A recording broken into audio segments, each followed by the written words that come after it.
రూపాయలు ఇన్ని కోట్ల మంది డబ్బులు హుందాగా హుండీలో వేస్తుంటే కానుకలుగా ఇస్తుంటే టీవీలు ఎందుకు అక్కడ లేవు?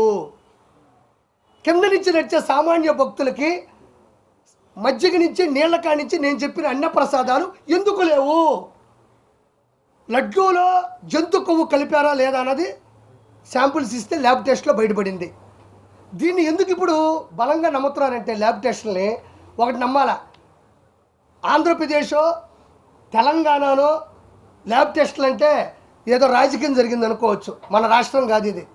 గుజరాత్లో ఉండే ఫుడ్కు సంబంధించినటువంటి ఒక యూనివర్సిటీకి సంబంధించినటువంటి ఒక అతిపెద్ద ల్యాబ్లో, మన ఇండియాలోనే బెస్ట్ ల్యాబ్లో ఈ లడ్డూని తీసుకెళ్ళి, అంటే ఇప్పుడు కూడా కొనసాగుతున్నాయి కదా. చంద్రబాబు నాయుడు గారికి 30 రోజుల్లో ఎంత ఉంది, పింఛన్ల సమస్య ఉంది, ఇంకోటి ఉంది, లక్షల కోట్ల లాస్ ఉంది మొత్తం ఖజానా. కాబట్టి ఒక్కొక్కటి ప్రక్షాళన చేసుకుంటూ రావాలి తప్ప తిరుమల కొండ అనేది సపరేట్ ఒక ప్రపంచం. దాన్ని ఒక్కసారిగా ప్రక్షాళన చేయడం కష్టం. అలాంటి విధానాల్లో రీసెంట్గా జూలై 17 తారీఖు ఆ దరిదాపుల్లో అసలు లడ్డు ఎందుకు ఇలా పేవలంగా ఉంది, లడ్డు ఎందుకు ఇంత విడిపోతుంది, లడ్డు ఎందుకు బ్లాస్ట్ అయిపోయింది, లడ్డు అటు పెడితే పేలిపోయేది. మనం చెప్తాం కదా మైనింగుల్లో రాళ్ళల్లో ఏదో పెడితే పేలిపోతుంది చూసారా, అట్లా పేలిపోయేది. ఎందుకంటే అది డౌట్ వచ్చి చూస్తే ఆ టెండర్లో ఉండేటువంటి ఏ వ్యక్తులు అయితే ఉన్నారో ఒక 5 మందిలో ఎక్కడి నుంచి ఏది ప్రాబ్లం వస్తుందని చూస్తే చిన్న ఆచూకీ దొరికింది, నెయ్యి ఘీ. ఇది కర్ణాటక ప్రభుత్వం నుంచి వస్తుందని చెప్పి చెక్ చేస్తే అది దాన్ని ఎవరికీ చెప్పకుండా గుజరాత్ పంపిస్తే వారం 10 రోజుల్లో టెస్ట్ వస్తే దారుణమైన పరిస్థితి ఏంటంటే మనం బాధపడాల్సిన సందర్భం. ఇక్కడ అన్ని రకాల మతస్థులు ఉండొచ్చు, ఎవరిని బాధ పెట్టాలి భయపెట్టాలని కాదు. మన మతాల్ని మనం ప్రేమించాలి, ఎదుటి మతాల్ని మనం గౌరవించాలి.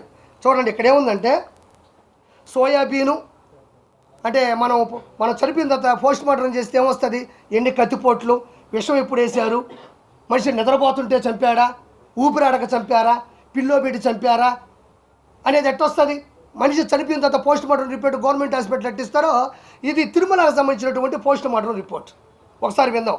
ఇందులో ఏముందంటే ఫారిన్ ఫ్యాట్ చూద్దాం ఒకసారి. చూడండి, సోయాబీన్, సన్ఫ్లవర్, ఆలివ్, తర్వాత వచ్చి కింద కాటన్ సీడ్, ఫిష్ ఆయిల్, చేపలకు సంబంధించినటువంటి కొవ్వు పదార్థంలో ఉండేటువంటి ఆయిల్ వాడారు.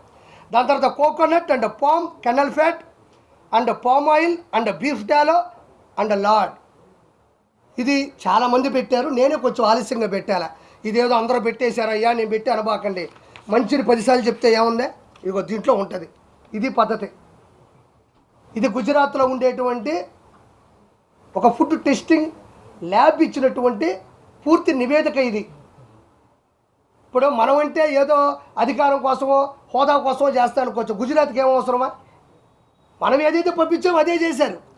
కాబట్టి ఇలాంటి దౌర్భాగ్యమైనటువంటి పరిస్థితులు ఆ రోజు తీసుకురావడం జరిగింది.